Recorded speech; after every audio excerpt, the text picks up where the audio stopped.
Hi guys, welcome to தமிழில் தேடல். இந்த வீடியோவில் நம்ம என்ன பார்க்க போகிறோம்னா, சென்னையிலேருந்து ஆந்திரா வரையும் இருக்கக்கூடிய 9 இடங்கள், திருப்பதி இல்லாத திருப்பதி போகிற வழியில் 9 இடங்களை ஒரே வீடியோவில் பார்க்க போகிறோம். அதில் முதல்ல போகிற வழியிலேயே இந்த பூண்டி லேக் இருந்தது. ஆக்சுவலாக நாங்கள் காலையில் 5 மணிக்கெலாம் கிளம்பிட்டோம்.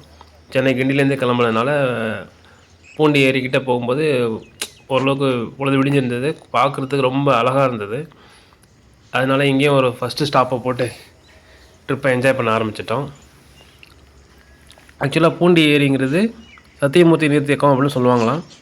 இது வந்து 1944 65 லட்சம் ரூபாய் மதிப்பில் இந்த நீர்த்தேக்கத்தை கட்டி முடிச்சிருக்காங்க. அப்போதைய மேயராக இருந்த சத்தியமூர்த்தி அவர்கள். இது சென்னை மக்களோட குடிநீருக்காக கட்டப்பட்டது. நாங்கள் போகும்போது யாருமே இல்லை, ரொம்ப அழகாக இருந்தது. இப்போ பாருங்கள், சூரியன் உதிக்குது. இந்த பக்கம் அந்த எக்ஸ்ட்ரா வாட்டரை திறந்து விட்ருக்காங்க. தண்ணி திறந்து போகிற இடம் பார்த்தீங்களா, ரம்மியமான சூழலுங்க. கொஞ்ச நேரத்தில் உள்ளே போய் பார்க்கலாம்னா ஒருத்தர் மீன் பிடிச்சிட்டு அங்கேருந்து வந்தார். சின்ன போட்டு மாதிரி வச்சுருக்காங்க, அதில் வந்தார். இதுதான் இந்த தண்ணி திறந்த ஒரு இடம். அந்த பக்கம் பூட்டி இருந்தது, போக முடியல.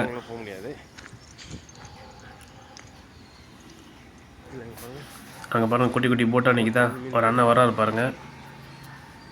அவர் காலைல 4 மணிக்கு போனாராம். இதுக்கு முன்னாடி எல்லாம் கிளம்பிட்டாங்களாம். இவர் தான் லேட்டாக வந்துருக்கிறாரு. அதை அவர்கிட்ட விசாரிக்கும் போது சொன்னார், நிறைய மீன் பிடிச்சிட்டு வந்துருந்தார். பூட்டி வச்சுருக்காங்க, போக முடியாது. அந்த பக்கம் போய் பார்ப்போம். அண்ணன் மீன் பிடிச்சிருக்காரா பார்ப்போம்.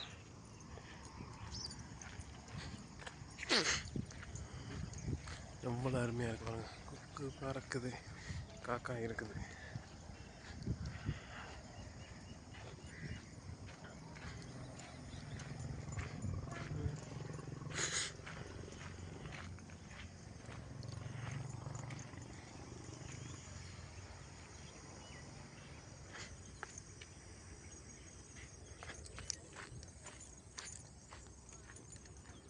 மீன் இருக்காண்ணா? உயிர் மீனா?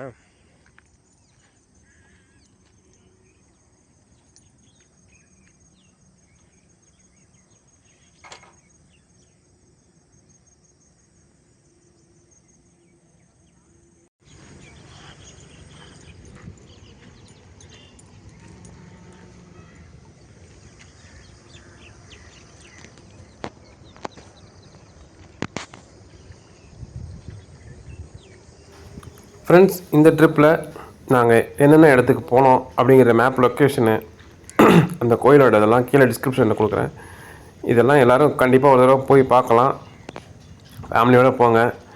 எல்லோரும் இதை மெனக்கெட்டு போய் பார்த்துருக்க மாட்டோம்.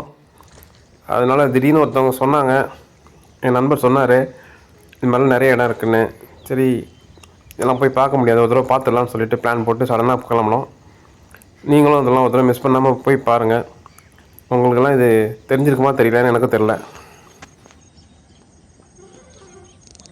வீடியோ ஃபுல்லாக பார்த்துட்டு இந்த இடங்கள்லாம் இதுக்கு முன்னாடி நீங்கள் போயிருக்கீங்களான்னா போயிருக்கேன்னு கமெண்ட்டில் சொல்லுங்கள். போகலை இப்போ தான் தெரியும்னா லைக் பண்ணிவிட்டு கமெண்ட்டில் சொல்லுங்கள். முடிஞ்சால் ஒரு தடவை போய் பாருங்கள்.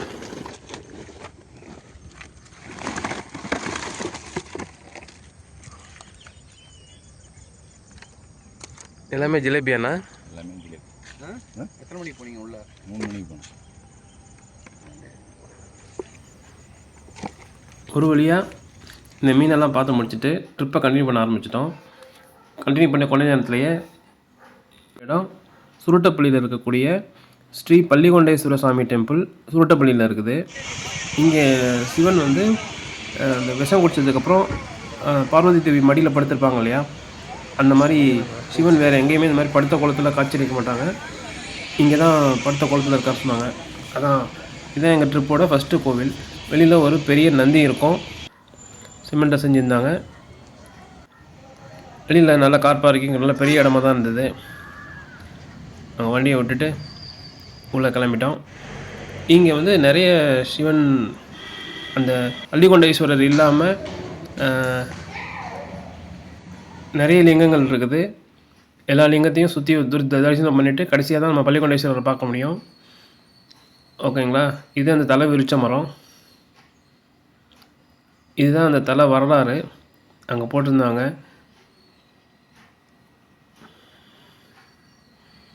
இது மட்டும் இல்லாமல் இங்கே ஒரு வாலீஸ்வரர் டெம்பிளும் இருக்கும். உள்ளார வாலீஸ்வரர் இருப்பாங்க, பள்ளிகொண்டேஸ்வரர் இருப்பாங்க. ஓகேங்களா?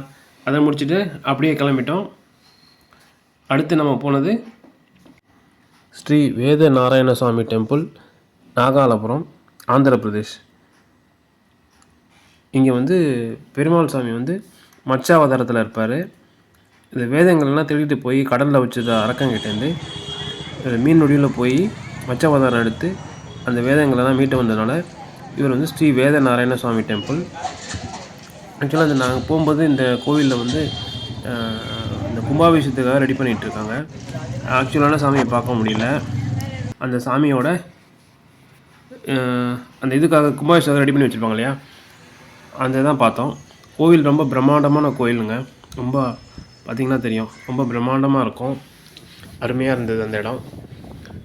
அதை முடிச்சுட்டு அடுத்தது நாங்கள் கிளம்பிட்டோம் ராமகிரி கோயிலுக்கு.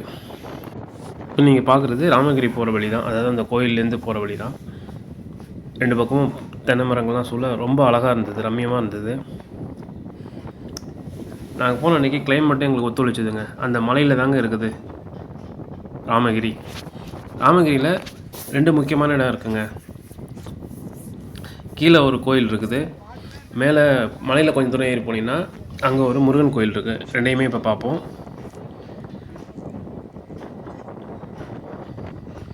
தெரியுதுங்களா மலை மேலே இருக்க கோயில்?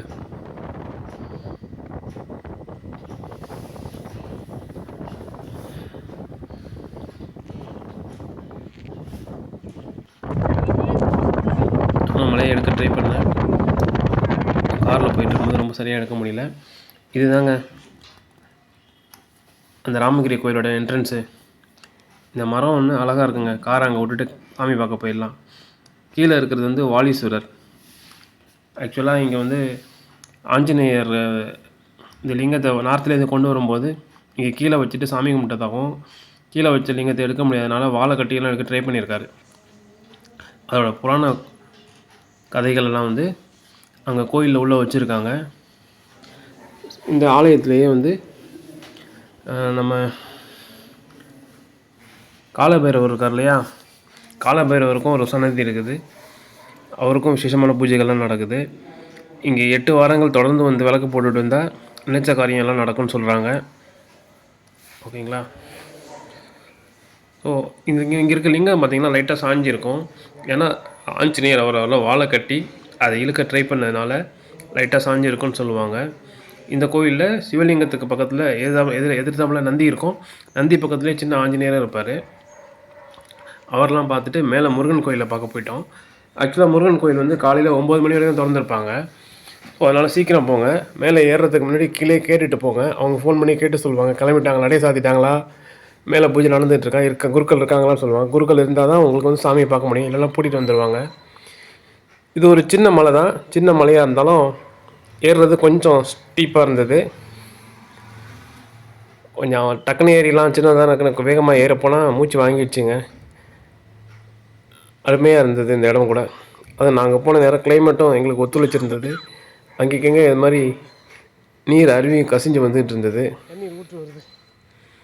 மேலே போனால் முருகனை நல்ல தரிசனம். நாங்கள் போன 2 பேர் மட்டும்தான் போனோம். 3 பேரில் ஒருத்தரால் படி ஏற முடியாதுன்னு சொல்லிட்டாங்க. மற்ற 2 பேர் தான் போனோம். நின்று சாமியை பார்த்துட்டு அருமையான தரிசனம் பார்த்துட்டு வந்தோம். நீங்கள் பாருங்கள், மலை மேலேருந்து பார்த்தா எவ்வளோ அழகாக இருக்குன்னு பாருங்கள். இந்த மாதிரி ட்ரிப்பு பிளான் பண்ணிங்கன்னா 9 இடத்தோடைய லொக்கேஷனும் நான் கீழே டிஸ்கிரிப்ஷனில் தர்றேன், செக் பண்ணிக்கோங்க. ஒரு நாள் உங்கள் ஃப்ரெண்ட்ஸ் இல்லை ஃபேமிலியோடு போகிறதுனா கார் வேணுங்க. கார் இருந்தால் தான் போக முடியும். சொந்த வெஹிக்கிளில் தான் போக முடியும், இல்லை வாடகை வெஹிக்கிள் எடுத்துகிட்டு போகணும். பஸ்ஸில் தான் பிடிச்சி போகிறதுனா நாங்கள் பார்த்த 9 இடத்தையும் ஒரே நாளில் பார்க்க முடியாது உங்களால். ஓகேங்களா? நீங்கள் ஒரு 5 மினிட்ஸ் டைம் ஸ்பெண்ட் பண்ணிங்கன்னா உங்களுக்கு ரொம்ப அமைதியாக இருக்கும். அங்கே ஒரு 6-7 இடம் பிளான் பண்ணியிருந்தோம். அதனால எல்லா இடத்தையும் பார்த்துட்டு ஆக்சுவலாக நாங்கள் ஒரு ஒர்க்கிங் டேயில் லீவ் போட்டு போனதுனால எந்த இடத்துலையும் கூட்டம் இல்லை. இதுதான் அந்த முருகனோட ஃபோட்டோ. கோயிலுக்குள்ளே ஃபோட்டோ எடுக்க முடியல. இந்த போட்டிருக்க ஃபோட்டோஸ் எல்லாமே கூகுள்லேருந்து எடுத்த ஃபோட்டோஸ் தான், தப்பாக எடுத்துக்காதீங்க.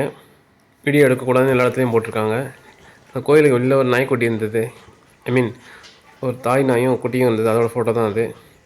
அவர் தான் குருக்கள். நாங்கள் வரோன்னு ஃபோன் பண்ணி சொன்னாலும் கொஞ்சம் நேரம் வெயிட் பண்ணிகிட்டு இருந்தார். நல்லா தீபாராதனெல்லாம் முடிஞ்சிட்டு சாமியை கும்பிட்டுட்டு நிம்மதியாக இறங்கி கீழே வர ஆரம்பிச்சிட்டோம். கீழே ராமகிரியோட ஒரு ஸ்பெஷல் ஒன்று இருக்குங்க, அதை இந்த வீடியோவில் நீங்கள் பார்ப்பீங்க. கீழே கொஞ்சம் பொறுமையாக இருங்க, பார்க்கலாம். படி இறங்கிடுறேன். இதுதான் அந்த கீழே இருக்கக்கூடிய வாலீஸ்வரர் கோயிலோட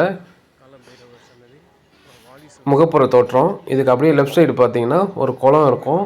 அதாவது இது நந்தி தீர்த்தம்னு சொல்கிறாங்க. ஏன்னா இந்த குளத்தில் அங்கே நிற்கிறாங்க இல்லையா, அந்த இடத்துல ஒரு நந்தி இருக்குது, நந்தி சிலை. அந்த நந்தி சிலையிலேருந்து தீர்த்தம் வந்து கொட்டிக்கிட்டே இருக்குது. இது வந்து கோடை காலத்துலேயும் கொட்டுமா. கோடை காலத்தில் தண்ணி கம்மியாக வருமா, மழை பெய்யும் போது தண்ணி அதிகமாக வரும்னு சொல்கிறாங்க. ஆனால் தண்ணி வராமல் இருந்ததே இல்லைன்னு சொல்கிறாங்க. இந்த ஏரியாவில் இருக்க நிறைய பேர் குடிக்கிறதுக்கு தண்ணியை இங்கே தான் வந்து பிடிச்சிட்டு போகிறாங்க. கேன், குடம், ட்ரம் இது மாதிரி எடுத்துகிட்டு வந்து அந்த தண்ணி தான் குடிக்கிறதுக்கு பிடிச்சிட்டு போகிறாங்க. இந்த கோயிலுக்கு வர்றவங்களும் அந்த கோயில் வாசலில் கேன் விற்கிதுங்க, அந்த கேனை வாங்கி பிடிச்சிட்டு போகிறாங்க தண்ணியை வீட்டுக்கு எல்லாருக்கும். நாங்களும் அந்த தண்ணியை குடிச்சிட்டு அப்படியே கிளம்பிட்டோம். சாமியை கும்பிட்டுட்டு போகிற வழியில் இந்த அருமையான ஒரு ஆற்றுல ஒரு தடுப்பு மாதிரி கட்டியிருந்தாங்க, பார்க்குறதுக்கு அழகாக இருந்தது. அதனால் நின்று இதையும் ஒரு 2 நிமிஷம் ரசித்து பார்த்துட்டு வீடியோ எடுத்துகிட்டு வந்திருக்கேன். ராமகிரியிலேருந்து அடுத்து எந்த பக்கம், ராமகிரிக்கு அடுத்தது நாராயணவனங்க பெருமாள் கோயில் இருக்குது, அங்கே தான் போயிட்டுருக்கோம். வந்துட்டோம் கோயிலுக்கு. இது எல்லாமே பக்கத்தில் இருக்கிறதுனால சீக்கிரமாக போயிட்டோம். நாராயணவனம் ஒரு ஃபேமஸ் ஹிஸ்டாரிக் கோயில். அங்கே கல்யாண வெங்கடேஸ்வர சுவாமி டெம்பிள் இருக்காங்க. அங்கே தான் கல்யாண வெங்கடேஸ்வரருக்கு கல்யாணம் நடந்ததாக சொல்கிறாங்க. ஓகேங்களா? அதனால் இங்கே தாயாரும் இருப்பாங்க, கல்யாண குளத்தில் காட்சி தருவாங்க. அதில் அந்த கல்யாணத்துக்கு பயன்படுத்தப்பட்ட ஒரு கல் இருந்ததுங்க, செம பெருசாக இருந்தது. சுற்றி வரும்போது ஃபுல்லாக மரங்கள்லாம் இருந்தது, காடுகள்லாம் இருந்தது. அதில் நீங்கள் இப்போ பார்க்குறது அந்த சாமிக்கு படைப்பாங்க இல்லையா, ஒரு வெள்ளை கலரில் கீழே ரெட் கலரில் ஒரு பூ இருக்குமே, பாரிஜாதம்னு நினைக்கிறேன், அந்த பூவெல்லாம் இருந்தது. அருமையாக இருந்தது கோயில். கூட்டமே இல்லை, நல்ல தரிசனம் பார்த்தோம். ஸோ எங்கேயுமே உள்ள சாமியை ஃபோட்டோ எடுக்கலை, வீடியோ எடுக்கலை. வெளில இந்த கோயிலில் மட்டும்தான் வீடியோ எடுத்திருக்கோம். அதை தான் நான் உங்களுக்கு அட்டாச் பண்ணியிருக்கிறேன். ஓகேங்களா? இதுவா பாரிஜாதம்? வேறு ஏதாவது பூ பேர் சொல்லுவாங்க.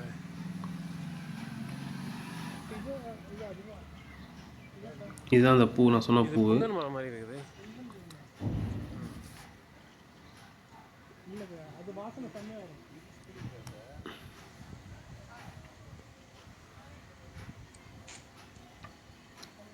இங்கே ஒரு 1/2 hour ஸ்பெண்ட் பண்ணலாங்க. வந்து நின்று சாமியை பார்த்துட்டு வெளில போகிறோம்லாம் பிரசாதம் கொடுத்தாங்க, சாப்பிட்டுட்டு மனசுக்கு நிம்மதியாக இருந்தது. வெளியில் பார்க்கிங் இருந்தது.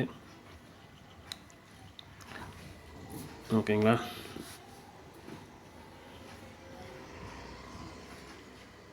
நிறைவான தரிசனம் கிடச்சிதுங்க. அங்கே சாமியை பார்த்துட்டு அடுத்து கிளம்பிட்டோம்.